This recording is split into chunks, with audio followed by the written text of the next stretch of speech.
Всем привет, с вами Луи. И я тут решил запилить небольшой обзорчик, даже антиобзор. Катался я тут по Москве, и вот такая вот жопопень меня застала тут. Погода отвратительная, пришлось куда-то спрятаться. И я сейчас нахожусь в районе дома на сваях со своим велосипедом. Вот он. И хочу сделать полное гнева видео. Это будет антиобзор. Все, что мне не нравится в этом велосипеде, поехали.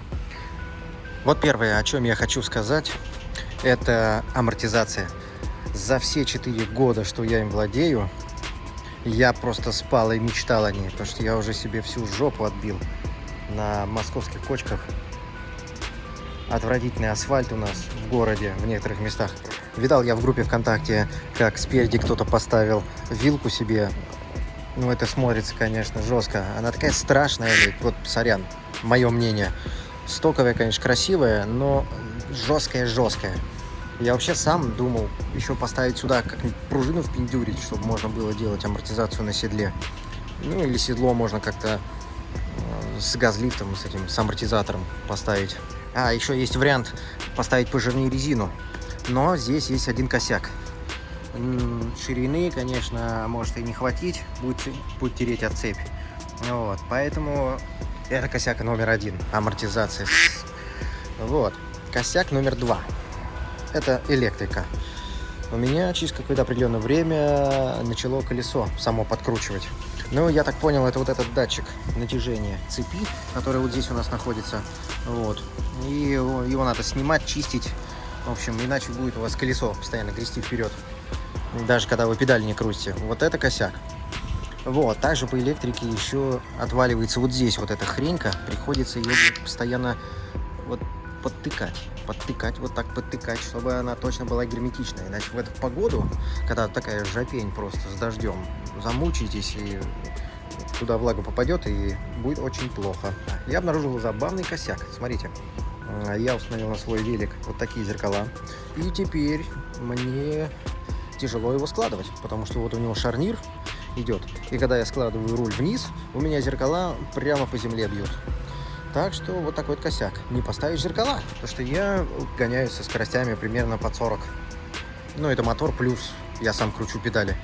Естественно, мне нужны зеркала, чтобы я видел вправо-влево, кто где. А тут такой косяк нарисовался. Кстати, у меня велик в стоке, если что, ничего не менял. Косяк номер 4. Педали. Это просто жесть. Здесь явно сэкономили. Вот эта вот хренотень постоянно дребезжит. Вот она уже, вот. Пока не нашел я нужный вариант, но явно вот эту шнягу надо на что-то менять. Следующий косяк. Хочу рассказать такую историю. У меня товарищ тоже на таком же катает, и у него через 2000 километров уже отказала фарина. Не знаю, как он умудрился ее сломать. Может быть, залил, может быть, еще что-то делал. Но она не светит. Это факт. И вот это большой косяк. А еще один косяк находится рядышком. Меня он тоже постиг. Вы когда ставите себе вот эти комплекты крыльев, здесь такая есть деталька, которая держит провод, вот этот вот. Вот, нахрен ее снимайте, убирайте. Во, вот так хорошо видно. Я уже замотал ее изолентой и отцепил вот эту деталь, прикрутил, просто шайбу вместо нее поставил. Убирайте нахрен эту деталь. Она не нужна, сразу говорю. А следующий косяк кроется здесь. Коробка. Это охренительная коробка Shimano Nexus, но здесь есть косяк, смотрите. И вот этот косяк вот так выглядит. Вот. И вот из-за этого торчащего вот куска все время прилетает где-нибудь притереться, где-нибудь стукнуться. Короче, надо сюда ставить защиту, но ее ставить некуда. Я вообще думал сюда какую-нибудь резинку наклеить, сюда прям по периметру, чтобы работал как отбойник. Следующий косяк. Когда вы катаетесь где-нибудь, и у вас асфальт вообще вдрызг разбитый, или какая-нибудь брусчатка долбаная, у вас постоянно дергается вот это крыло. А если еще едете по мокрому асфальту, вам на жопу набросает грязи. Вот помяните мое слово. Я уже замучился, потому что на крыло надо вывешивать постоянно на полную, иначе оно начинает подкидывать грязь аж отсюда. Вот. И, конечно, что-то как-то не хватает, второй штанги вот этой вот с этой стороны. Даже не знаю, почему не предусмотрели крепление ее. Есть вот этот козырек, вот сюда можно как-то засверлиться и сюда закрепиться. Не знаю, через какой-нибудь болтик подлиннее, вот так вот. И тогда эта хрень не будет дергаться. Ну вот это все болячки на данный момент, которые я успел заметить за 4 года владения этим велосипедом. Как я не старался его хейтить, все-таки я люблю этот велосипед. И Xiaomi сделали очень крутую вещь. Всем рекомендую. Берите, покупайте, катайтесь. Все, погнал я дальше. А вы не забудьте поставить лайк, подписаться.